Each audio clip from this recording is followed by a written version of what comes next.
반갑습니다, 여러분. 네, 11월 마지막 주네요. 우리 옆 사람 인사 한번 하실래요? 네, 잠 깨자 그런 거.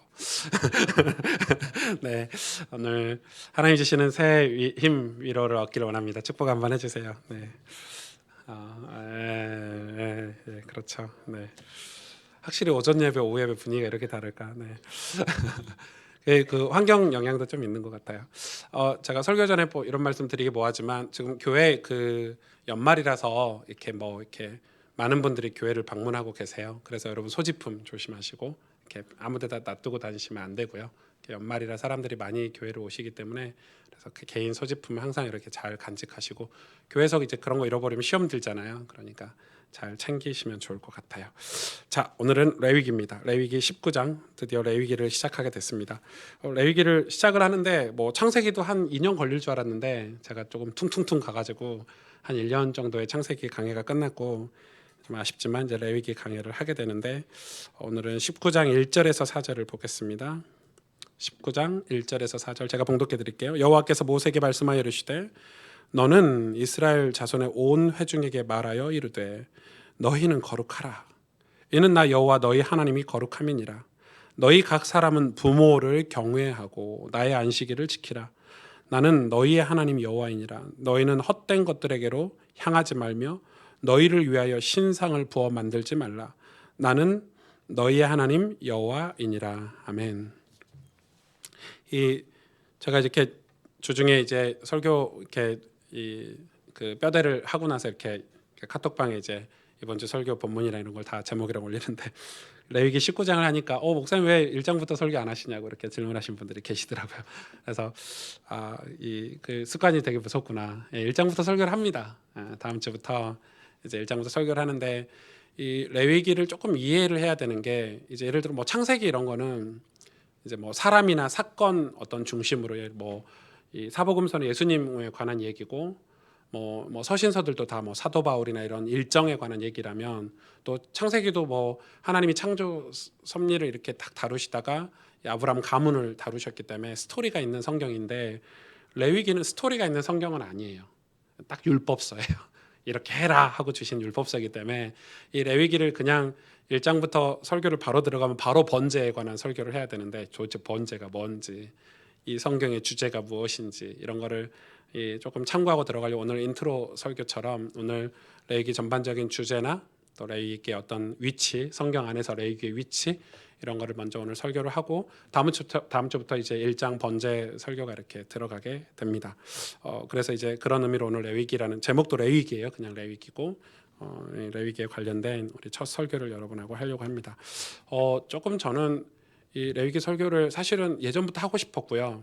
오래전부터 이제 레위기 설교를 조금 관심 있게 공부를 하고 레위기를 공부를 많이 했었고 그래서 레위기 설교를 제가 시작하는데 좀 각오가 있습니다. 그래서 레위기 설교가 끝났을 때쯤 어떤 우리의 마음가짐이나 우리의 영적인 어떤 우리의 마음이나 우리의 정신세계에 대한 어떤 변화들을 좀 기대하는 게 있고 그래서 레위기 설교가 주는 어떤 굉장히 주는 어떤 그 하나님으로부터 오는 어떤 위로와 안식, 어떤 평안 이런 것들이 있기 때문에 전 레위기를 통해서 제가 받은 은혜들이 되게 커가지고요.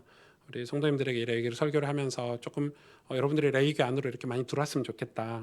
그리고 지금 레위기는 여러분이 읽으실 수가 없을 거예요. 왜냐하면 레위기를 지금 읽어도 여러분 막뭐 소 각뜨고 막 피 뿌리고 뭐 제사 지내고 뭐 비둘기 자르고 뭐 이렇게 피를 가르고 막 이런 거라서 이 레위기가 되게 좀 재미없는 성경이거든요. 재미없는 성경이라서 그래서 사실 이 레위기를 여러분이 설교를 듣고 나서 레위기를 읽어야 이렇게 조금 이해가 된 상황에서 이렇게 말씀을 봉독을 할 수 있을 것 같아요.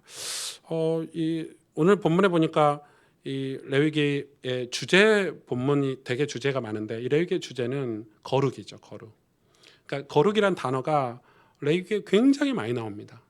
하나님이 내가 거룩하니까 너희도 거룩해 이렇게 말씀하고 계시고 그래서 이 거룩을 그냥 거룩 이러면 되게 우리가 좀 거부감 느끼지 않아요? 요즘 시대는 이 거룩이란 단어 자체를 잘 안 쓰기 때문에 막 거룩은 굉장히 내가 좀 깨끗해야 될 것 같고 목욕도 좀 해야 될 것 같고 그죠? 이렇게 머리도 좀 감고 뭐 이렇게 하고 이렇게 막 성경책 좀 들고 다녀야 될 것 같고 이렇게 거룩을 이렇게 많이 이해들 하고 계시더라고요. 근데 사실 거룩은 이 한국 우리 언어로 정서로 좀 표현을 하면 구별되다는 거죠. 구별되다는 그런 뜻이 있죠. 그래서 이제 이 구별되다는 거에 대한 의미라든지 레위기가 설명하고 있는 구별되다, 성경이 말하고 있는 구별되는 게 무슨 말인지를 레위기 설교를 하면서 강해를 하면서 여러분이 이해를 했으면 좋겠어요. 그래서 그게 굉장히 중요해요. 근데 우리가 막연하게 구별되다, 거룩하다, 우린 거룩해야 돼. 근데 거룩이 뭔지를 몰라요, 사람들이. 크리스찬들이 교회 다니는 분들이 거룩이라는 의미를 잘 모르기 때문에 거룩 이러면은 좀 기도를 몇 시간씩 해야 될 것 같고, 그죠? 밥 먹을 때 기도 안 하면은 거룩 안 한 것 같고, 이렇게 뭐 술 담배 안 하면은 거룩한 것 같고, 마치 이런 느낌들.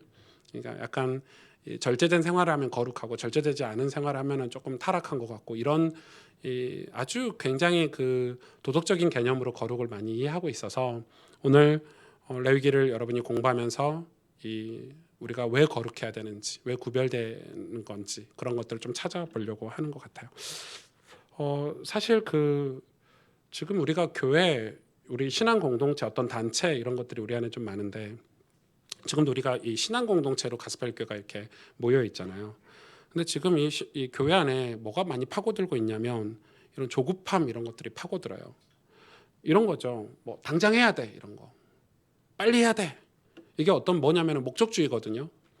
그러니까 사실은 이게 필요해요. 우리가 2020년도에 아무 목적 없이 2020년도를 맞이하면 안 되잖아요. 2020년도에 난 살을 5kg 뺄 거야. 뭐 이런 거.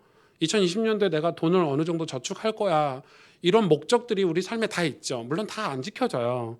전 올해 분명히 살 5kg 빼겠다고 올 2019년도 목표였는데 0.5kg 더 쪘거든요.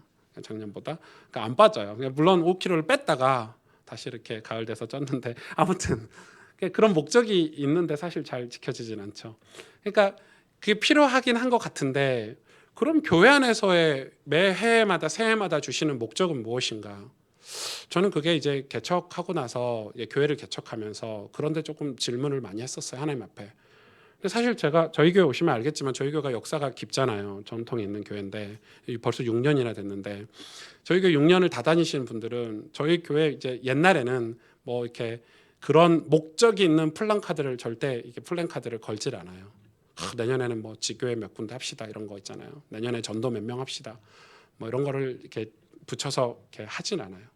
왜냐하면 사실 그게 우리가 추구해야 될 목적인가 이런 생각이 들어요. 왜냐하면 그게 우리에게 뭘 만들어내냐면 조급함을 만들어내요. 당장 해야 돼. 이거 뭐 안 하면 안 돼. 그러면은 그게 목적이 생겨버리면 그쪽으로 다 붙겠죠, 가겠죠. 그러면 그걸 못 따라오는 사람들은, 그걸 따라올 수 없는 사람들은 어떤 사람, 하찮은 사람 취급 당해야 돼요. 저거 따라오지 못한 사람들은 소모품 같은. 그게 언제 있었죠? 예수님 시대도 그게 있었죠. 바리새인들이, 종교 지도자들이, 이런 이 서기관들이 막 이렇게 자기들의 그런 율법을 가지고 엄청나게 막 달려갈 때 그걸 따라오지 못한 고아와 가부, 이 가난한 사람들, 이 병자들 이런 사람들은 이 거의 소모품 취급을 당했죠. 쳐다도 보지 않았어요. 같이 밥도 안 먹었으니까. 그 뭐 자기들 예루살렘 성전에서 막 예배드리면 하나님이 기뻐 받으시는 줄 알았지만 예수님이 예루살렘 성전을 들어가셔서 저주하셨죠. 돌 위에 돌 하나도 남지 않고 다 허물어뜨리리라. 왜냐하면 그들이 목적 삼은 그 예루살렘 성전은 영원하지 않아요. 실제 다 무너졌죠. 여러분, 영원한 게 뭡니까? 영원한 거는 하나님밖에 없어요. 영원한 건 하나, 인간이 손수 지은 것들은 다 사실 사라져요. 우리 죽고 나서도 사라지지만 실제로도 다 사라져요. 영원한 것은 하나님 한 분밖에 없어요. 뭐 우리가 생각하는 것들. 그래서 막 그걸 막 조급하게 막 해야 된다 가지고 가지만 그러면서 우리가 놓치는 게 있죠. 거기가 그것들이 우리를 가둬버려요. 어떤 목적이 우리를 가둬버려요. 이거 해야 돼 가둬버려. 빨리 해야 돼 가둬버려. 그러는 동안 뭘 못 보죠? 하나님을 못 보죠. 그리고 그 소외된 사람들을 보질 못하게 해요. 놀랍죠. 예수님이 그 예루살렘 성전이 다 무너질 거라 하고 막 욕 엄청 먹으셨어요. 바리새인들이 뭐 저게 뭐 제정신이 아니다 막 이러면서 막 욕 먹으시고 예수님 어디로 간 줄 아세요? 가난한 자들에게 가셨어요. 소외된 자들에게 가셨죠. 고아 과부들을 찾아가시고 그들이 상종도 하지 않은 사마리아인들을 찾아가시고 그들과 뭐 특별한 사역을 하시지 않았어요. 밥 먹고 대화하고 우리 보고 분명히 말씀하신 예수님이 가난한 자들과 친구가 되라고 했죠. 왜요? 그럼 가난한 자들을 구제하고 봉사란 말입니까? 우리가 연말에 쌀이라도 연탄이라도 하나 갖다 주라는 말입니까? 아니죠. 겨우 그 정도는 아니에요. 예수님이 그거 하려고 그거 가르치시려고 가난한 자들과 이렇게 한 게 아니에요. 그거는 굉장히 의미가 있어요. 우리가 내 마음대로 세상에 있는 그런 자들을 도울 수 있고 섬길 수 있다고 생각하세요? 그럴 수 없어요. 하나님 마음이거든요. 하나님의 마음을 우리가 가지라는 거. 하나님 우리를 향하신 하나님 당신의 사랑을 깨달으라는 거예요. 제가 하나님 사랑을 예수님을 어느 순간에 진짜 인격적으로 만나고 났더니 저는 이런 생각이 들더라고요. 만약에 그러지 않았다면 저는 나도 몇천 명 하는 교회 해야 돼. 나는 저 자리에 꼭 가야 돼. 나는 내년에는 이런 응답 받아야 되고 저런 역사 일어나야 되고 저는 진짜 계속 그렇게 살았을 것 같아요. 와, 목사님들이 저 정도 되니까 저런 차 타고 다니네. 이거에 완전 꽂혀가지고 살았을 것 같아요. 그래서 진짜 감사하게 제가 이 교회 개척하기 전에 되게 영적으로 어려울 때가 있었거든요. 제 삶이. 그때 정말 하나님이 제가 그때 사복음서를 되게 많이 읽고 묵상했던 때예요. 저는 깜짝 놀랐어요. 사복음서 보고 마태복음, 마가복음, 누가복음, 요한복음을 보고 정말 깜짝 놀랐어요. 내가 완전 예수님이 원하시는 것과 전혀 다른 삶을 살고 있구나. 그런 사람들은 그런 목적을 향해서 가면 어떤 결과를 내죠? 자기 중심의 사고방식이 생겨요. 내가 그리스도다라고 말은 안 하지만 그리스도의 자리에 자기가 가게 돼. 그게 죄잖아요. 그러니까 나를 따르라 이런단 말이에요. 나밖에 몰라. 그 말은 그런 사고방식이 생기면 어떤 언어가 생기냐면 나 중심의 언어가 생겨요. 나는 맞고 너는 틀렸어. 내가 하는 건 다 맞고 너는 틀렸어. 여러분 그렇지 않죠? 인간은 누구는 맞고 누구는 틀렸다가 있을 수가 없어요. 오직 우리의 옳고 그름의 판단은 하나님 말씀과 하나님밖에 하실 수 없어요. 여러분 목사인 저도 제가 성경을 설명하고 이 성경에 여러분을 성경으로 안내하는 역할을 하지 제 말에 주장을 할 수가 없어요. 옳지 않아요. 그거는. 여러분 왜 예수님이 그런 사역을 하셨는지를 봐야 돼요. 그래서 뭘 놓치냐? 이 교회 안에 그런 것들이 막 들어와서요. 영원한 하나님을 놓치게 만들었어요. 예배를 놓치게 만들었어요. 예배를 놓치게 만들었어요. 여러분 레위기는 예배자가 되도록 하나님의 백성들이 예배자가 되도록 그런 길을 제시하는 게 레위기거든요. 그래서 사실 이 레위기서는 이 신학자들이 진짜 레위기서에 대한 평가들이 많아요. 레위기서는 성경 읽기의 암초다. 성경 읽기 암초다. 또 성경의 히말라야 산맥이다. 이 성경의 고비 사막이다. 뭐 이런 얘기들이 많더라고요. 정말 재밌는 게 많아요. 이 레위기는 그 어떤 의약품보다 발달된 수면제다. 뭐 이렇게 그런 얘기도 있고. 제가 이번 주에 레위기를 한 2번 이렇게 정독을 했어요. 두 번이 아니라 3번 정독을 했는데 2번 졸았어요. 예. 그러니까 목사인 제가 여러분 생각해 보세요. 제가 성경 읽다 조는 거 상상이 되세요?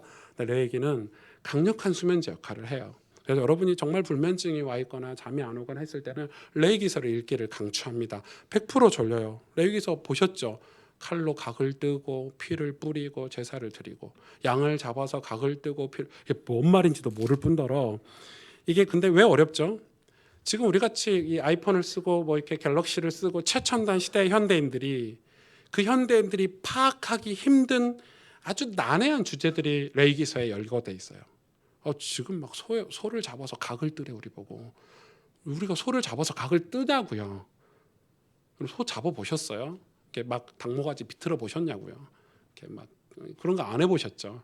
전 시골에서 해봤거든요. 예, 저는 안 했지. 저는 되게 제 마음이 순수하고 이래서 이렇게 짐승들이 뭐 잡히면 눈을 돌립니다. 물론 어머님이 그 닭모가지를 비틀어서 이렇게 닭을 삶아주는 건 맛있게 먹지만 저는 그걸 못 보겠더라고요. 저는 제 마음이 너무 여리고 이렇게 비위가 약하고 이런 생긴 거하고 다르게 아무튼 그러니까 지금 그런 내용들이 막 레위기서에 확 나열돼 있으니까 뭐 성경 읽기 암초다. 어떤 분들은 내가 레위기서만 정복하지 못하고 죽는다. 뭐 이런 분들도 있어요. 다른 성경 다 읽었다 이거죠. 레위기서는 도저히 못 읽겠다. 이 파악하지 못 이렇게 읽긴 읽었는데 레위기를 뚫지 못하고 많은 목사님들이 레위기 설교 자체도 잘 안 하시죠. 안 하시고 이걸 굳이 해야 될 필요가 있을까? 그냥 이 레위기서 전체 주제를 그냥 퉁쳐가지고 이렇게 하고 말기도 합니다. 그런데 신학자들이 이렇게 성경 읽기 암초다고 얘기하면서도 또 뭐라고 얘기한 줄 아세요? 반대적으로 기독교 신앙의 최고봉이다. 그리고 기독교 교리서 중에 최고의 교리서다. 그리고 최고의 예배서다. 그러니까 에베레스트 산이라고 산맥이라고 얘기하는데 거기 산맥의 산봉우리가 바로 레위기다.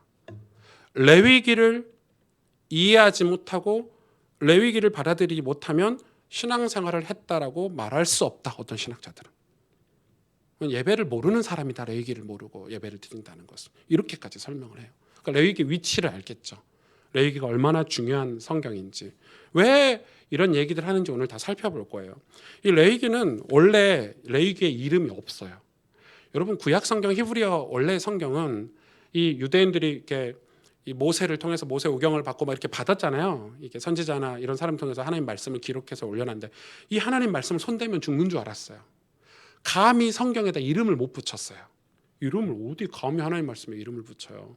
이 건방지게 뭐 이런 느낌이에요. 그래서 이 원래 레위기서의 이름은 와이크라라는 히브리어 와이크라는 이름이 아니라 이 와이크라가 무슨 뜻이냐면 우리 그냥 이 글의 맨 앞 첫 장 1장 1절을 그냥 제목으로 쓴 거예요. 그런 거 있잖아요. 제목 없는 글인데 맨 앞 어느 날 그게 이제 제목이 되는 거죠. 이 와이크라라는 뜻이 뭐냐면 그리고 그가 부르셨다. 이게 1장 1절에 여호와께서 회막에서 모세를 부르시고 그에게 말씀하여 이르시되 그래서 여호와께서 모세를 부르시고 근데 왜 그리고가 들어가냐면 이 레위기는 무슨 성경 다음에 쓰여졌죠? 출애굽기 다음에 쓰여졌죠. 그러니까 출애굽기를 기록하고 그리고 그가 모세를 부르셨다. 이건 굉장히 중요해요. 왜냐하면 사실은 이 출애굽기와 레위기는 뗄 수가 없어요. 출애굽기는 하나님이 이스라엘 백성을 애굽에서 건져내셔서 광야 생활하는 동안에 성막 짓는 훈련을 했어요. 왜 성막 짓는 훈련이 중요하냐면 성막이 뭐예요? 하나님의 임재를 상징해요. 하나님 중심으로 살라는 거예요. 근데 사실 이스라엘 백성이 출애굽했어요. 몇백만 명이 출애굽했지만 아무리 늦게 가도 그 많은 인원이 걸어서 아무리 늦게 가도 2주 안에 가나안에 들어갈 수 있어요. 평균적으로 뭐 몇 킬로 해가지고 뭐 20킬로 속도로 뭐 10몇 킬로 속도로 뭐 10일 안에 들어갈 수 있다 이렇게 얘기를 해요. 그러니까 굉장히 가나안과 애굽은 가까이에 있어요. 그러니까 요셉이 그 아버지 야곱을 장사할 때 가나안까지 가서 장사하고 왔잖아요. 그런데 왜 바로 안 들어가게 하셨죠 하나님이? 왜 안 들어가게 하셨죠? 애굽에서 우상을 섬기던 이스라엘 백성들 하나님을 잊어버리고 여러분 이스라엘 백성이 출애굽할 때 하나님을 알고 믿음으로 출애굽했습니까? 아니죠. 모세가 반강제로 출애굽을 시켰죠. 여러분 우리도 그래요. 우리가 믿음으로 이 예수님 믿고 이렇지 않아요. 예수님 믿는 믿음을 하나님 선물로 주신 거지 우리가 믿음으로 믿지 않아요. 우리가 죄인 되었을 때 하나님 우리를 부르셨죠. 그러니까 했어요. 근데 이 사람들이 바로 가나안에 들어가면 이 가나안에 가서 7족속에 더 강력한 우상들이 있는 가나안 땅에 가서 어떻게 살까요? 뻔하죠. 우상을 섬겼던 그 정신구조를 가지고 애굽에서 살았던 그 삶을 가지고 가나안에 바로 들어갔다면 아마 계속 그런 삶을 살았을 거예요. 섬기는 우상만 달랐지 똑같이 가나안에 적응해서 가나안의 우상을 섬기면서 종 노릇하고 살았을 거예요. 하나님은 가나안을 이스라엘 백성을 보낼 때 제사장 나라로 그죠? 제사장의 사명을 감당하도록 보내셨는데 그런 이 애굽에서 살았던 그런 정신 구조로 들어갔으면 뻔하죠. 그래서 그 정신 구조를 버리고 새로운 곳으로 살도록 그래서 예배를 가르치고 제사를 가르치고 어떤 삶을 가르친다. 이거를 이 출애굽기 광야 생활하는 동안에 이스라엘 백성이 다 가르치신 거예요. 그러면 출애굽기는 이 약간 플랫폼 같은 거예요. 생태계 같은 거예요. 생태계를 조성하셨어요. 너희 가나안에 가서 이렇게 살아야 돼. 이렇게 예배하고 이렇게 하나님 중심으로 살아야 돼. 그렇게 성막을 지어놓고 그 성막 안에서 무슨 예배를 드려야 되는지, 어떻게 이 하나님을 섬겨야 되는지, 그거에 관한 설명서가 바로 레위기서예요. 저는 이제 거꾸로 출애굽기부터 설명을 안 하고 레위기부터 설교를 하는 것은 레위기가 이해가 돼야 출애굽기가 뚫려요. 그리고 또 하나는 제가 팁을 드리면, 이 레위기서의 설명서가 신약에 있죠. 그게 바로 히브리서예요. 레위기서는 히브리서하고 같아요. 왜냐하면 히브리서를 읽어보시면 막 제사 나오고 막 이런 거 나오죠. 레위기서를 설명하는 성경이에요, 히브리서가. 그렇기 때문에 여러분이 레위기서를 읽는 동안에 히브리서를 같이 읽으면, 그리고 출애굽기를 같이 읽으면 레위기서를 여러분 말씀 듣는데 훨씬 더 도움이 된다는 거, 그걸 설명을 할 수가 있겠죠. 그래서 이 레위기서의 원래 이름이 없어요. 그냥 와이크라, 그리고 그가 부르셨던데, 근데 이게 이제 이 알렉산더 대왕이 전 세계를 정복할 때, 이 알렉산더가 이렇게, 그 당시 문화는 어떤 문화죠? 헬라 문화가 이제 전 세계를 다 이렇게, 알렉산더 대왕을 통해서 헬라 문화가 막 전 세계 퍼질 때예요. 알렉산더 대왕이 보니까 이 성경이 굉장히 중요한데, 보통 이제 이 성경이 굉장히 중요한데 성경 보니까 히브리어잖아요. 히브리어로밖에 보존이 돼 있잖아요. 근데 가서 보니까, 이 나라를 정복해서 가서 보니까 유대인들이 각 나라마다 다 흩어져 있네. 유대인들이 흩어졌는데 이 세월이 오래 지나가지고 2세가 되고 3세가 되고 나니까 이 히브리어를 다 까먹었어. 우리도 그렇잖아요. 미국에 갔는데 처음 갔을 때 한국말을 좀 하다가 2세, 3세 되면은 한국말 다 까먹어요. 뭐 집에 할머니가 있고 할아버지가 있으면 조금 한국말을 조금 하는 정도고, 안녕하세요 뭐 이렇게 하는 정도고, 실제로는 2세, 3세 정도 되면 한국말 아예 몰라요. 뭐 그거는 우리 디아스포라들의 그런 고충이죠. 알렉산더 대왕이 보니까 얘네들이 이 히브리어를 전혀 모르고 다 헬라어를 쓰는데, 그래서 이 알렉산드리아에 전 세계 아주 유명한 신학자들, 스칼라들이죠. 이런 신학자 70명을 모은 거예요. 그래서 이 성경을 번역하는 작업을 시켰어요. 그래서 이제 여러분 헬라어 성경을 70인 역이라고 해요. 70인. 그래서 이 알렉산더 대왕이 진짜 큰 일을 한 거죠. 근데 이 70인 이 신학자들이, 학자들이 성경을 이렇게 장, 절 나누고 이렇게 번역을 하는데 이름을, 제목이 없는 거야, 제목이.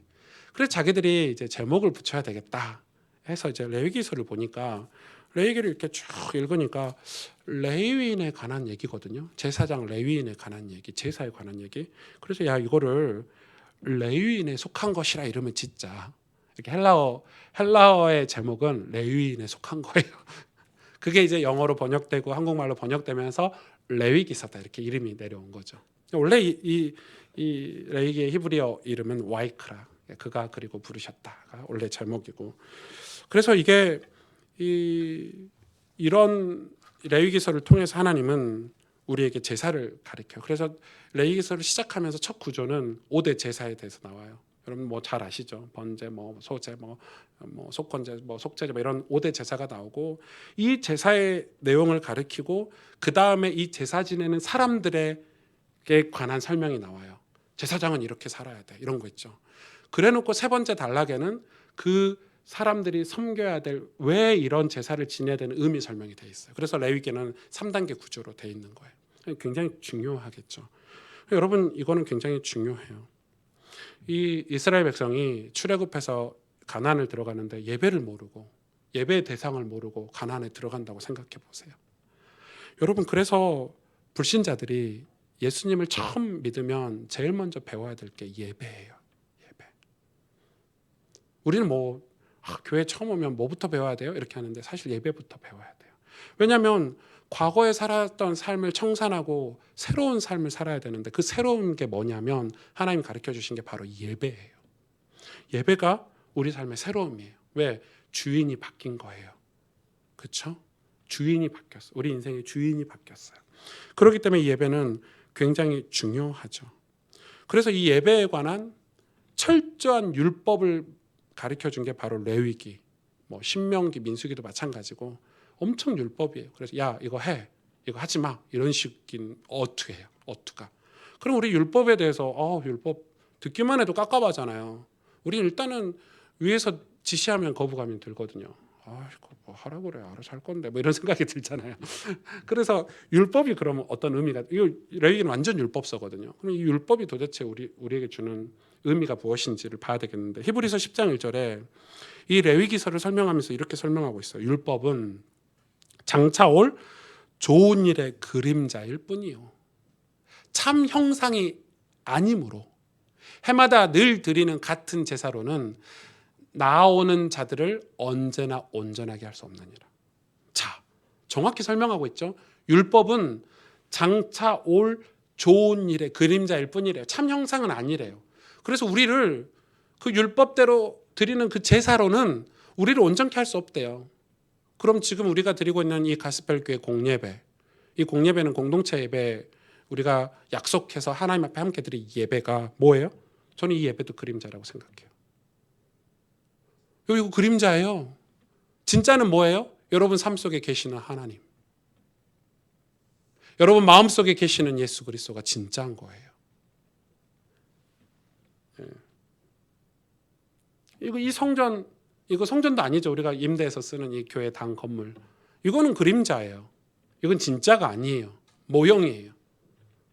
진짜는 뭐예요? 내 성전, 내 안에 함께 하시는 예수님, 내 안에 계시는 내 삶, 내가 예수님 모시고 사는 내 삶이 진짜 성전이에요. 여러분, 이건 굉장히 중요해요. 그럼 이 율법을 도대체 왜 주셨냐? 율법을 왜 주셨냐? 이 율법은 우리에게 분별하라고 주셨어요. 옳고 그름을 분별해야 되잖아요. 그래야 옳은 일을 할 수 있죠. 우리가 부정하고 부정하지 않은 걸 분별할 수 있어야 되는데, 인간은 죄악 속에 있기 때문에 그걸 분별할 능력을 상실해 버렸어요. 그래서 율법을 주신 이유는 그걸 분별하라고. 이게 죄인지 죄가 아닌지를 몰라요, 사람들은. 그걸 분별하라고. 분별해야 그리 살 수 있잖아요. 분별해야 그 방향으로 갈 수 있잖아요. 그래서 율법의 정확한 그 위치는 딱 그 정도예요. 분별하라는 거예요. 그래서 레위기서는 이스라엘 백성이 성막에서 도대체 뭘 해야 되는, 성막은 지었어요. 출애굽기에 시키셔가지고 성막을 지었는데 거기서 도대체 뭘 해야 되는지, 뭐예요? 예배드리라는 거예요. 그래서 이 레위기서는 예배의 원형이다, 이렇게 신학자들이 얘기해요. 레위기서를 모르고 어떻게 예배를 알 수 있냐, 이렇게 설명을 하는 거예요.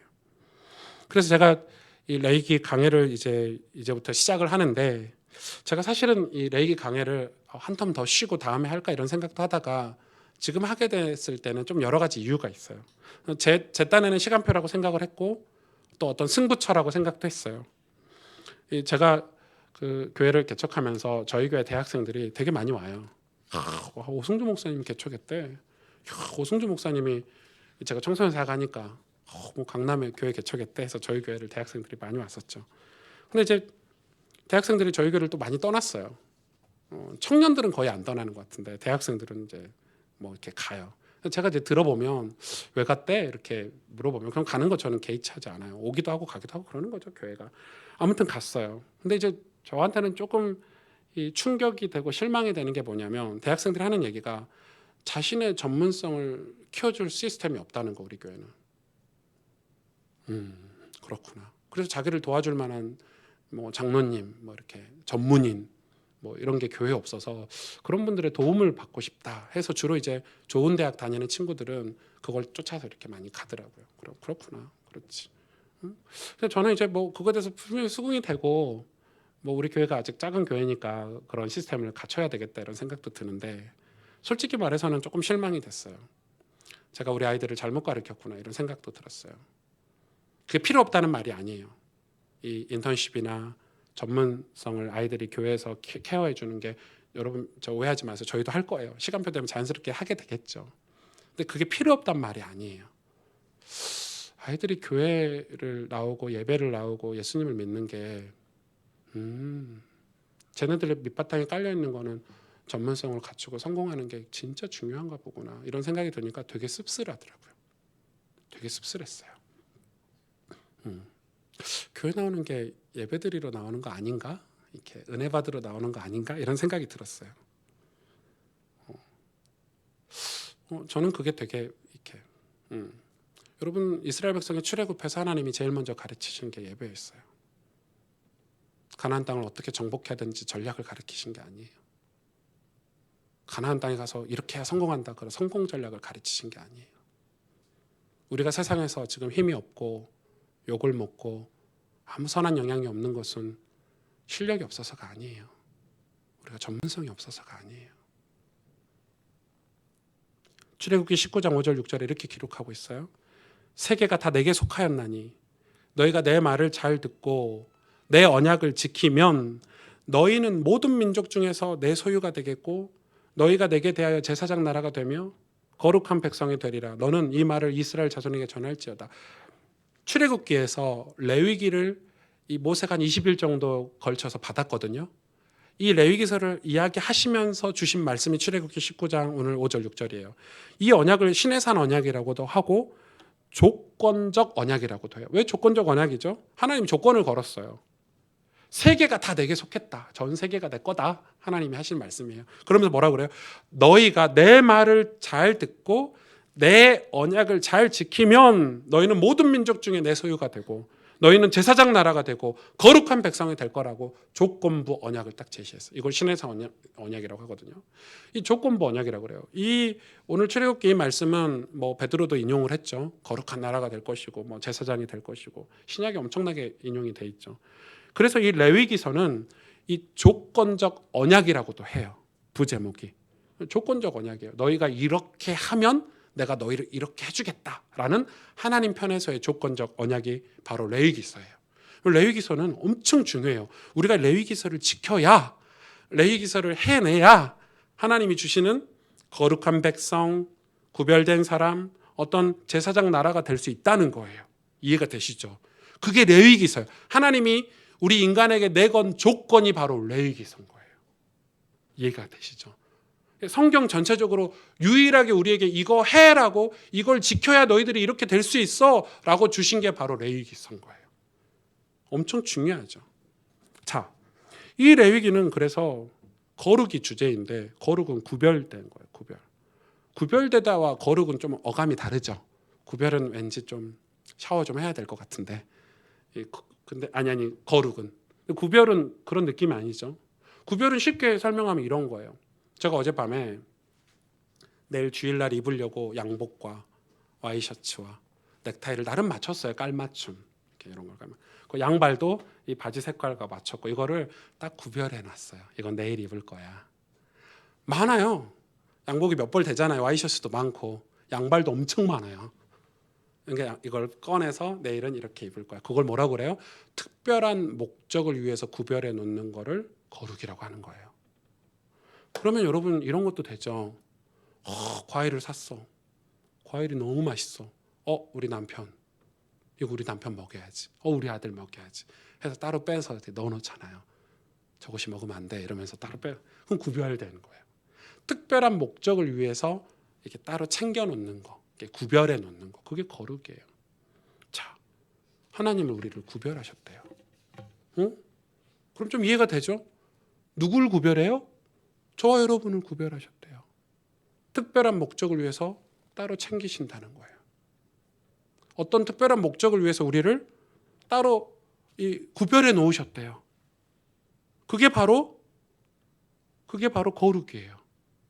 그럼 하나님은 우리에게 왜 예배를 명령하셨냐면 그렇게 우리가 구별될 수 있는 유일한 방법 및 행위가 바로 예배라는 거예요. 제사를 통해서, 예배를 통해서만 우리가 그 구별과 거룩에 들어갈 수 있기 때문에 예배를 명령하셨어요. 왜냐? 우리를 사랑하시니까. 자, 여러분 자녀를 안 키워보신 분은 조금 공감이 안 될 수 있는데 저는 한빈이는 저에게 완전 구별된 자거든요. 유치원에 가도 다른 애들이 넘어지든 넘어지면 좀 아쉽기는 해. 애들이 옷을 그지같이 입고 왔든 이렇게 막 뭘 하든 별 신경 안 써요. 저한테는 완전 구별되게 보여요. 한빈이가. 안 그러겠어요? 완전 스페셜해. 왜? 내 아들이니까. 하나님이 보실 때 우리는 그런 구별된 자인 거예요. 그런데 여러분 한빈이를 그냥 구별만 시켜놔요? 아니죠. 제가 외학자같이 돈을 모으고 저축하고 요즘 같으면 이제 한빈이 유치원 값이 비싸더라고요.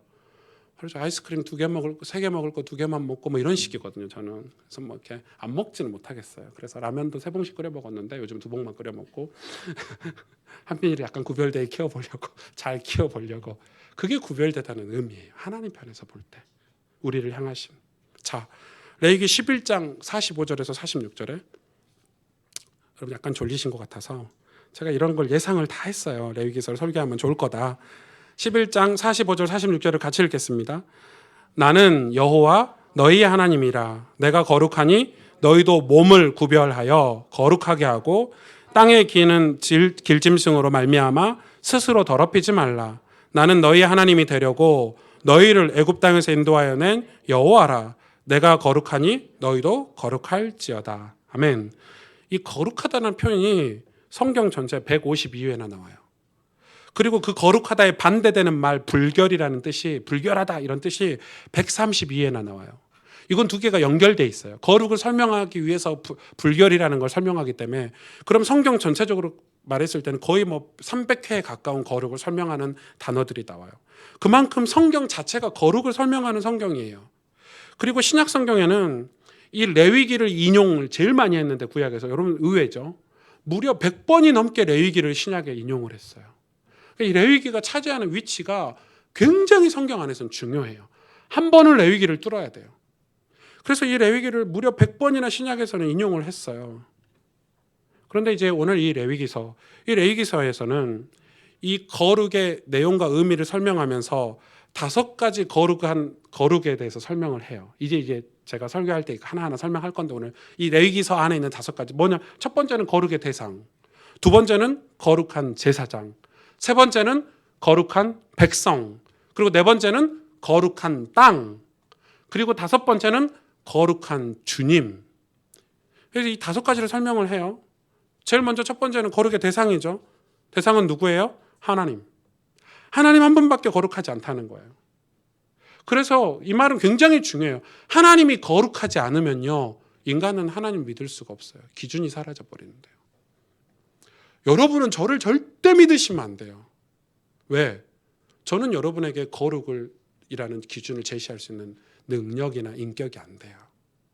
사람은 신앙의 기준이 될 수가 없어요. 그 어떤 도덕적으로 훌륭한 사람일지라도 신앙의 기준이 될 수 없어요. 신앙의 기준은 하나님 한 분이어야 돼요. 여러분 이거 명심하셔야 돼요. 이건 진짜 중요한 거예요. 그래서 하나님이 거룩하시다가 성경의 전체 주제예요. 그리고 그 다음에가 뭐냐면 백성이 나오는 게 아니라 제사장이 나와요. 왜 제사장이 나오죠? 제사장은 레위 족속이잖아요. 여러분 레위 족속은 특권이 있었어요. 레위인들이 뭐 지난주 설교했죠. 이렇게 막 망해가지고 다 망해가지고 흩어졌는데 거기서 하나님을 잘 섬겨가지고 하나님이 제사장 직분을 맡기셨죠. 레위 족속은 그래서 이런 특권을 레위기서에 설명을 해요. 이 생활에 염려를 하지 않도록 해요. 각 지파에서 돈을 이렇게 10분의 1을 모아서 레위인들에게 다 줘요. 아무 생활 걱정할 필요 없어요. 다른 족속들은 좀 짜증나요. 아마 여러분도 짜증나실 거예요. 여러분 맨날 일해야 되죠. 교회 오면 또 일하죠. 그죠? 아니 뭐 중직자들은 그러시잖아요. 이렇게 헌금만 했으면 됐지. 교회 가면 교사도 해야 되고 뭐 목사나 우리나 다를 게 뭐가 있어, 뭐 이렇게 생각하시는. 근데 그 당시도 똑같았어요.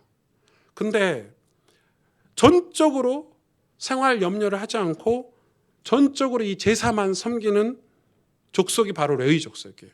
이건 특권이죠. 그러나 레위기 22장에 보니까 제사장의 규례가 있어요. 이건 뭔지 아세요? 책임이 따른다는 거예요. 여러분 특권은 항상 책임이 따라요. 책임을 다하지 못했을 때는 특권은 무의미한 거예요. 사라져야 돼요. 국회의원도 국회의원의 특권을 누리려면 책임을 다하셔야 돼요. 대통령도 대통령의 특권을 누리려면 책임을 다해야 돼요. 목사, 제사장은 목사 아닙니까? 레위인들은 목사. 지금은 근데 저만 제사장입니까? 신약에 와서는 만인 제사장살이. 여러분도 다 제사장이에요. 우리가 하나님으로부터 특권을 받았는데 그 특권은 반드시 책임이라는 게 따르는 거예요. 저는 목사는 성직자여야 된다고 생각해요. 이게 저한테 굉장히 부담되는 말이에요. 예를 들어서 목사는, 저는 성도들은, 평신도들은 여러분은 술, 담배에서 자유로웠으면 좋겠어요. 해도 된다 이 말이에요. 여러분 실제 미국 가면 이 목사님과 예배 끝나면 같이 담배 피는 교회도 있고요. 약간 진보적인 교회에서는 끝나면 같이 맥주 마시는 목사님들 많아요. 그게 죄가 아니라는 거예요. 왜 우리나라는 제가 설명을 여러 번 드렸죠. 선교사님들이 우리나라 왔는데 우리나라 그 조선시대 왔는데 집에 복음 전하러 갔는데 다 술 취해 있어. 그리고 다 초저녁부터 술 먹고. 왜요? 우리나라 농번기 사회잖아요. 농사 힘들게 새벽부터 농사일 밭일하고 그 몸을 가눠야 되니까 술 한잔하고 주무시는 거. 그리고 담배도 얼마나 그 독한 담배, 필터도 없는 담배 말아가지고 피셨잖아요. 그래서 여러분 평균 수명이 50세가 넘지 않았어요. 조선시대에. 그래서 육순잔치 하는 거예요. 오래 살았다고. 요즘 육순잔치 하면 욕먹어요. 부모님들에게. 큰일 나. 칠순잔치도 하면 안 돼. 제가 볼 때는. 그러니까 그런 시대에 술과 담배를 선교사들이 금욕을 시킨 거예요. 복음을 전하고 싶은데 예수 믿는 사람들이 맨날 취해 있으면 되겠어요. 그거는 이제 여러분이 담배 피는 건 성경을 제가 아무리 봤어. 진짜 성경 진짜 계속 봤잖아요. 저는. 담배에 대한 없어요. 담배 피세요. 괜찮아요. 많이 피세요. 폐암 걸려서 빨리 죽는 거 말고는 담배 그건 없어요. 성경적으로 구원과 아무 상관이 없어요. 그냥 많이 피세요. 많이 피고 괜찮고 천국 빨리빨리 가는 것도 나쁘지 않고. 네. 원래 이 포인트가 웃음 포인트인데 아무도 안 웃으시니까 민망하네요. 자, 근데 목사가 성도들이 시험 들 일을 하면 되겠어요? 목사는 절제가 있어야 되고 참는 게 있어야 돼요. 그게 책임이에요. 특권을 가지고 그럼 저는 어떤 책임을 다해야 되는지 그게 레위기서 22장에 나와 있어요. 제사장의 규례가. 그리고 세 번째가 뭐예요? 거룩한 백성이에요. 하나님께서 당신의 자녀들을 구별되게 하셨다는 거예요. 왜냐하면 사랑하니까. 죄 가운데 그냥 두시지 않는 거예요. 여러분 제 아들을 사랑하니까 제 아들이 어둠의 무리와 같이 있으면 내비둘까요?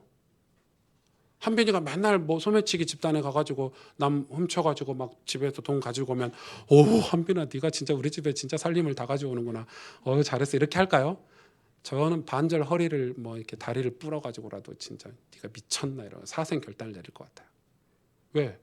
내 아들은 그곳에 있으면 안 돼요. 그래서 사랑하니까 구별시키는 거예요. 자꾸 죄에서 구별시키고 어둠에서 구별시키고 그걸 우리가 잘 말기 못 알아먹으니까 시험도 주시고 테스트도 하시고 고난도 주셔서 구별시키시는 거예요. 전 한빈이 진짜 사랑하거든요. 뭐 다 마찬가지겠지만. 근데 저는 한빈이를 오랜만에 제가 사역하다 집에 가서 밥 먹을 때 한빈이하고 둘이 밥 먹으면 한빈이를 이렇게 밥을 지가 혼자 먹도록 두질 못해요. 다 먹여줘 이렇게. 4살이나 저 듣고 있나? 4살이나 먹었는데 밥을 혼자 먹어야 되는데 제가 맨날 혼나요. 밥을 좀 혼자 먹게 해라 하는데 제가 이렇게 먹여주거든요. 다 떠먹여줘요. 너무 많이 주잖아 이러면 미안해 이렇게 덜어가지고 막 이거 맛없잖아 그럼 또 맛있는 거 주고 막 이렇게 하거든요. 근데 요즘은 좀 강한 마음이 생겼어요. 야 네가 밥 먹어. 아빠 무섭게 한다. 밥 먹어. 근데 제 마음은 전혀 겉은 무섭지만 속은 안 무서워. 내가 이렇게 하면 안 되는데 이런 마음으로 하나님 마음이에요. 사랑하니까. 왜? 제가 계속 밥 먹여주면 제 병신 될 거 아니에요. 그렇잖아요. 학교 가서 아빠가 나 밥 먹여준다. 초등학생, 중학생 계속 먹여준다. 이러면 세상에 나가서 건강하게 살 수 있냐고요. 이스라엘 백성 출애굽해서 가나안에 그대로 들어갔으면 그렇게 사는 거예요. 그래서 이 광야에서 엄청난 훈련을 시키신 거예요. 왜? 사랑하니까. 사랑하니까. 그리고 또 네 번째는 성경에서 좀 독특한 면이 있어요. 땅도 거룩하래요. 거룩한 땅 얘기를 해요. 이건 굉장히 중요한 의미가 있어요. 제가 언제 레위기서의 땅 얘기 나올 때 설교를 진지하게 하겠지만 오늘은 지금 인트로니까 훑고 가는 거예요. 우상 숭배가 땅을 어떻게 모독하는지 이런 얘기들이 나와요. 그리고 땅도 안식이 필요하대요. 그리고 땅을 함부로 더럽히지 말래요. 왜? 거기서 나오는 소산물을 너희가 먹지 않느냐 이 말이에요. 근데 요즘 보세요. 우리 인간의 이기심이 땅을 얼마나 병들게 해요. 원래 땅은 쉬어줘야 돼요. 안식을 필요해 우리 인간처럼. 겨울 내내 쉬어줘야 돼요. 근데 이 돈을 벌기 위해서 땅을 계속 굴리죠. 땅에서 이제 영양분이 떨어지니까 땅이 이제 영양분이 떨어지면 땅도 죽거든요. 죽으면 어떻게 살려 인간이? 화학 비료 같은 거 막 투입해가지고 살려요. 거기 음식이 좋겠어요 우리한테? 그래서 성경은 이게 땅이 그냥 일반적인 흙 땅도 의미가 있지만 우리의 인생을 땅에 비유를 해요. 우리가 막 계속 달려 성경을 위해서 계속해서 이익을 위해서 달려. 그럼 인간은 반드시 병들어요. 그리고 우리는 6일간 일하고 주일날 이 주일 성수를 통해서 안식해야 돼요. 스탑할 수 있어야 돼요. 희년제도도 있죠. 희년제도도 마찬가지예요. 우린 반드시 스탑하고 멈춰서서 하나님의 뜻이 무엇인지 구하는 삶이 필요해요. 그래야 우리 인생 건강하게 살 수 있어요. 여러분 불신자도 성공한 사람들은 스탑할 줄 아는 사람들이에요. 멈춰서서 책도 보고 막 휘말려 가요 사람들이. 왜요? 뭐 때문에 그렇죠? 제가 서론에 얘기했죠. 그 조급함 때문에. 자기의 목적을 위해, 이익을 위해서 막 휘말려 가요. 그런데 자기는 병들어요. 여러분 그렇게 살면 뭘 놓치죠? 진짜 내 아이들이 어떻게 살고 있는지, 하나님 주신 창조 질서, 하나님 주시는 이 아름다운 세계에 대한 어떤 만족함, 그걸 만족하고 못 사는 거예요. 그런 사람들은 돈을 벌면 벌수록 더 두렵고 더 힘든 거예요. 굉장히 중요하죠. 그래서 땅 얘기를 성경은 굉장히 리얼하게 해요. 그리고 마지막으로 이 모든 네 가지의 그 거룩의 주인공, 주체가 누구시냐? 바로 예수 그리스도라는 거예요.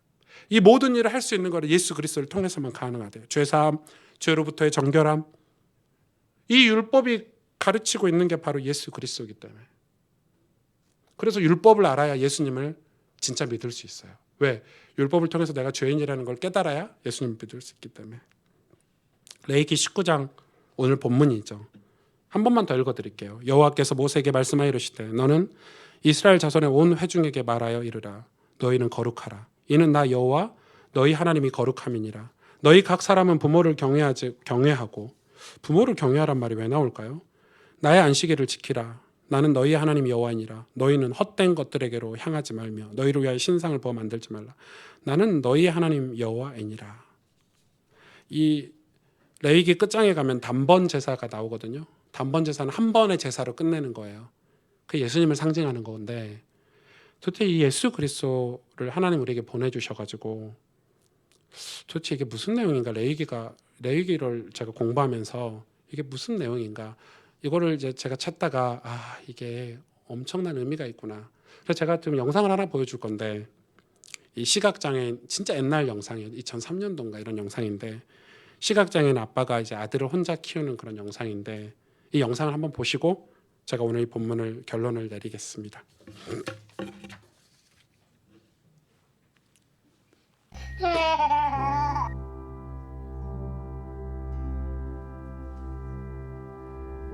아이고, 애기 봐라. 아버님 애기가 되게 예쁘네요. 예뻐요? 응. 저는 이쁜지 미운지도 모르겠어요. 눈이 안 보이는 사람이라.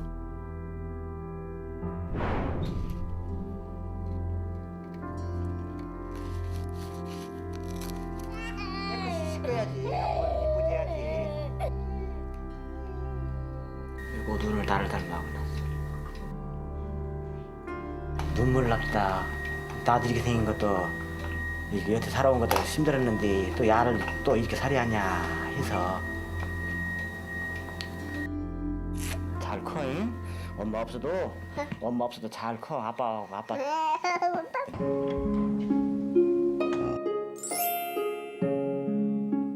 대건은 학생이에요? 네, 지금 몇 살 된 거예요, 그러면? 지금 19살. 우와, 나보다 더 커요. 그러네요. 대건이가 더 컸네요, 이제. 내가 언제 이렇게 키워놨냐. 내 실감을 안 날 정도로 이게 몽땅 변화되어 버렸어. 장난감.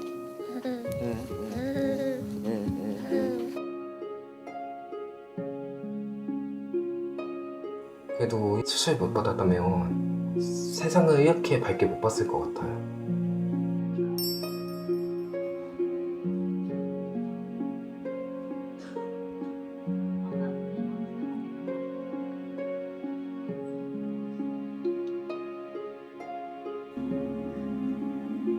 아이를 업고 서성이던 아빠는 앞을 전혀 못 보는 분이었습니다. 얼마 만에 보는 거냐.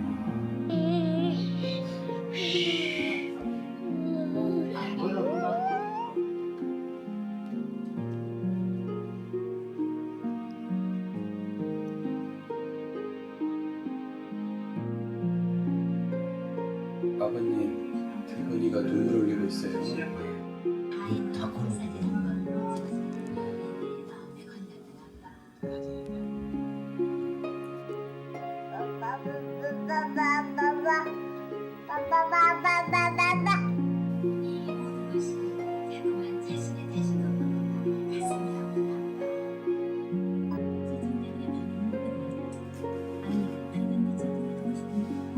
자녀들의 정성으로 다른 스스로 갖게 된 아이들. 대부분은 더 환한 세상을 볼 수 있게 됩니다. 어렸을 때 모습 보니까 어때? 아, 상상도 못했네요. 참 아빠 때문에 행복했던 것 같아.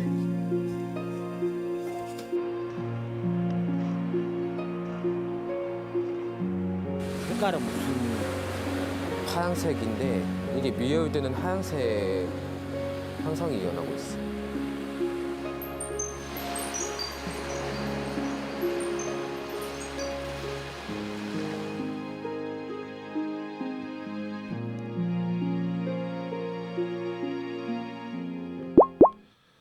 사실 그 자녀들은 이 뭐 이렇게 아들하고 아버지 관계만 나왔는데 제가 왜 이 영상을 여러분에 보여드리냐면 이 아들은 잘 모릅니다. 이 부모가 어떤 희생을 해가면서 자녀를 사랑하고 키우는지 이렇게 잘 이해를 못해요. 언제 이해하냐면 부모님 돌아가시고 내가 그 자리에 갈 때 딱 깨닫더라고요. 그러니까 잘 이해가 안 돼요. 왜냐하면 내가 그 부모의 자리에 가지 않으면 이해 안 되게 하나님 그렇게 만드신 것 같아요. 얼마나 이 부모가 자녀를 사랑하는지 상상을 못할 거예요. 근데 오늘 본문에 보니까 왜 성경에 부모를 경외하라는 말이 뜬금 나오죠? 이거는 하나님을 경외하는 거의 그림자이기 때문에. 자, 성경에 보면 하나님 우리를 언제 택하셨다고 기록되어 있냐면 창세전에 택했대요, 여러분. 창세전에 택했다는 거는 뭐 여러 의미가 있겠지만 창세전에 택했다는 그 말의 진짜 의미는 어떤 의미겠어요? 우리의 생김새나 우리의 어떤 능력, 우리의 어떤 성격 이런 거 안 보시고 택했다는 거예요. 우리가 죄인 되었을 때. 우린 죄인 되어서 그냥 택했다는 거예요. 우리가 죄인 되었을 때 그 말은 또 한편으로 우리 입장에서 보면 그 말의 깊은 의미는 우리가 다 모두가 다 똑같다는 거예요. 여러분 나는 교회 안에서 왜 서로 정죄하고 막 이렇게 그런지 모르겠어요. 하나님 그 사랑, 그 예수 그리스도의 사랑을 알고 나면 물론 모르면 그럴 수 있죠. 복음이라는 걸 알고 나면 우리는 창세전에 우리가 택함 받았다는 사실을 하나님께 그 우리가 죄인 됐을 때 그 예수 그리스도께서 희생제물로 죽으셨다는 사실이 진짜 이해가 된다면 우리의 신앙은 조금 달라져야 될 것 같아요. 좀 죄송한 말이지만 물론 우리가 세상에서 다 다르죠. 그걸 다 달라 그거 인정해요. 그러나 하나님 앞에서는 우리가 다 똑같아. 모두가 다 죄인이고 모두가 똑같은 사랑을 받았고 모두가 다 귀해요. 만일 이 부분이 인정이 안 되면 여러분 죄송하지만 복음을 모르는 거라고밖에 설명할 수가 없어요. 여러분 신학자들이 이렇게 얘기해요. 우리가 제일 좋아하는 기적, 우리가 제일 좋아하잖아요. 기적이 일어났으면 좋겠어. 뭐 이렇게 대박 났으면 좋겠어. 기적은 그냥 쇳덩어리 철이고 신학은 동이고 설교는 은이고 금은 뭘까요? 금은 사랑이래요. 하나님은 사랑이시라. 하나님은 사랑이시라. 제가 레위기를 읽고 나니까 옛날이죠. 옛날에 레위기를 읽고 나니까 하나님 사랑이 느껴지더라고요. 제가 원래 눈물이 많은 사람이기도 하지만 그 하나님 사랑이 느껴지니까 진짜 많이 울었던 것 같아요. 왜 이렇게 철저하게 예배를 가르치고 계실까? 얼마만큼 가르치냐면 다음 주 설교 나오겠지만 번제를 가르치실 때 우리 손으로 직접 소를 각을 뜨래요. 여러분 내가 하나님께 죄사함 받으려고 예배드리러 제사드리러 나와서 소를 끌고 오잖아요. 큰 소를 양을 끌고 오잖아요. 소의 각을 뜨래요. 각 떠보실래요? 그 눈물 흘리는 소, 눈망울 똥똥똥 하는 소를 직접 죽이고 가르고 배를 가르고 내장을 꺼내고 각을 떠가지고 하나님 앞에 피를 철철철 흘리는 거를 직접 하래요. 직접. 그걸 제사장이 해주지가 않아요. 레위인들이 해주지 않아요. 왜 그렇게까지 시킬까? 근데 우리는 지금 예배를 어떻게 드려요? 우리가 직접 드리나요? 여러분 예수님을 직접 믿으시는가요? 요즘 완전 극장이죠, 교회가. 목사가 믿는 예수님. 목사가 성경 읽고 얘기해주면 그래. 난 일주일 동안 아무 상관없어요, 예수님과. 성경 한번 펴보지 않아. 예배는 자기가 드리는 거예요. 직접 해보는 거예요. 예수님은 내가 경험해야 돼요. 목사님이 경험한 예수님은 아무 쓸모가 없어요, 여러분에게. 내가 경험하고 내가 믿는 하나님이어야 되는데, 그래 레위기서는 철저하게 그걸 가리키는데, 왜 도대체 하나님이 직접 우리 손으로 소의 각을 뜨고 피 흘려서 제사를 직접, 여러분 소를 잡고 각을 뜨면 어떤 트라우마 생길 것 같아요. 닭모가지 하나 비틀어도 트라우마가 생기는데, 자고 있으면 막 닭이 나 살려줘 이럴 것 같은데, 여러분 소를 직접 잡아보신다고 생각해 보세요. 소는 울거든요. 소는 새끼 어미소를 떠나보내도 울어요. 소는 약간 그런 느낌이 있어, 사람 같은. 근데 소를 죽인다고 생각해봐요. 그리고 막 칼로 가르고 내장 꺼내고, 완전 각인되겠죠. 완전 충격이 되겠죠. 그렇게 시키셨어 하나님이. 왜요? 왜요? 경험하라는 거예요. 잊지 말라는 거예요. 너희가 이 제사법을, 이 예배법이 아니면 너희는 이 죄에서 벗어날 수 없다는 것을 설명하는 거예요. 이 율법을 통해서 깨닫고 그래서 사랑으로 가라는 거예요. 마가복음 10장 45절, 이 레위기서가 가리키는 분이죠. 인자가 온 것은 섬김을 받으려 함이 아니라 도리어 섬기려 하고 자기 목숨을 많은 사람의 대속물로 주려 함이니라. 예수님의 사랑 모르면 신앙의 신자도 모르는 거예요.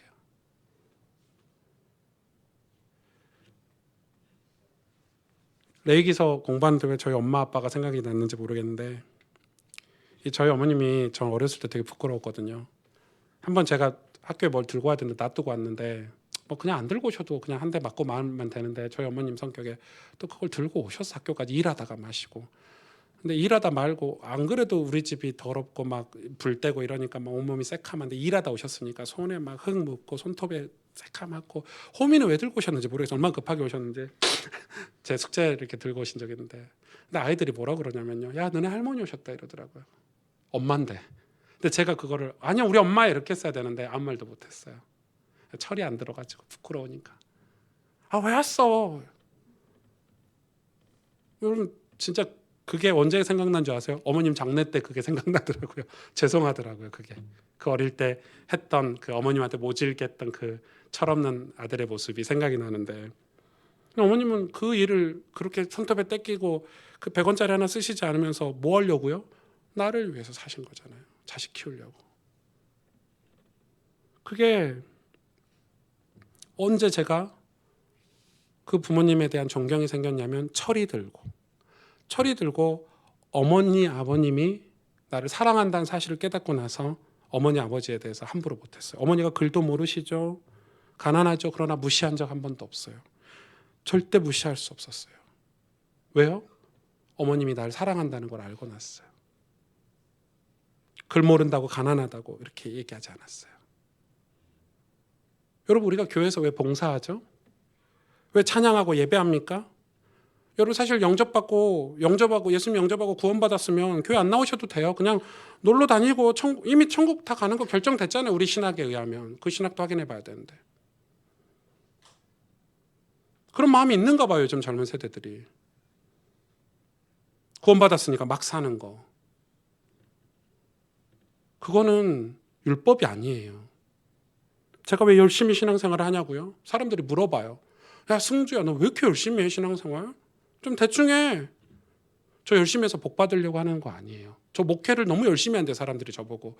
왜 열심히 하냐? 저 성공하려고 열심히 하는 거 아니에요. 하나님 사랑이 깨달아져서 열심히 하는 거예요. 보답하려고. 하나님 사랑해서 열심히 하는 거예요. 부모를 사랑해서 공경하듯이 하나님 사랑이, 예수님 사랑을 알고 나니까 열심히 안 할 수가 없더라고요. 우리가 왜 교회에서 봉사하고 헌신하고, 저는 그래서 저희 교회는 강제성을 띠지 않아요. 그렇게 하고 싶지가 않아요. 그건 진짜 100% 자원이어야 돼요. 그런데 여러분 이게 신앙이, 그 사랑이 깨달아지고 나면, 그래 여러분 레위기서는 철저하게 주제는 거룩이고 구별됨이지만 그 이면의 큰 주제는 하나님 사랑이에요. 우리를 구별하시려고 하시는. 근데 구별을 어떻게 하셨어요? 자기 몸을 희생해서 우리를 구별하셨어요. 십자가에서 죽으심으로 우리를 구별하셨어요. 그걸 각인시켜주고 그 사랑을 알게 하시려고 헌신하고 희생하신 하나님의 사랑. 그걸 철이 들어서 깨닫는 걸 저는 은혜라고 생각해요. 은혜는 인간 세상의 철과 같아요. 철이 들고 나면 내가 철이 없었구나. 내가 아버지 어머님에게 그렇게 한 건 철이 없어서. 레위기를 시작하면서 우리는 변화될 거예요. 모두 그렇게 믿고 여러분 레위기를 우리의 삶 속으로 가지고 들어오십시다. 그래서 우리 안에 있는 어떤 죄, 그것으로 인한 상처, 그리고 그 상처로 인한 우리의 삶들을, 그래서 그 자기중심적으로 살고 조급하게 사는 우리의 삶들을 하나님의 사랑으로 치유받고. 그러니까 여러분, 저는 2020년도 목표가 없어졌어요. 2020년도 목표는 똑같아요. 매년 저희 교회 주제 똑같은 거 아시죠? 내 구주 예수를 더욱 사랑하는 거. 내 구주 예수를 더욱 사랑하고 그 사랑하는 마음으로 이웃을 사랑하는 거예요. 우리 인생이 구조선이 돼서. 그게 바로 구별된 삶이에요. 내 구주 예수를 더욱 사랑하는 삶이 바로 거룩한 삶이에요. 같이 기도하십시다.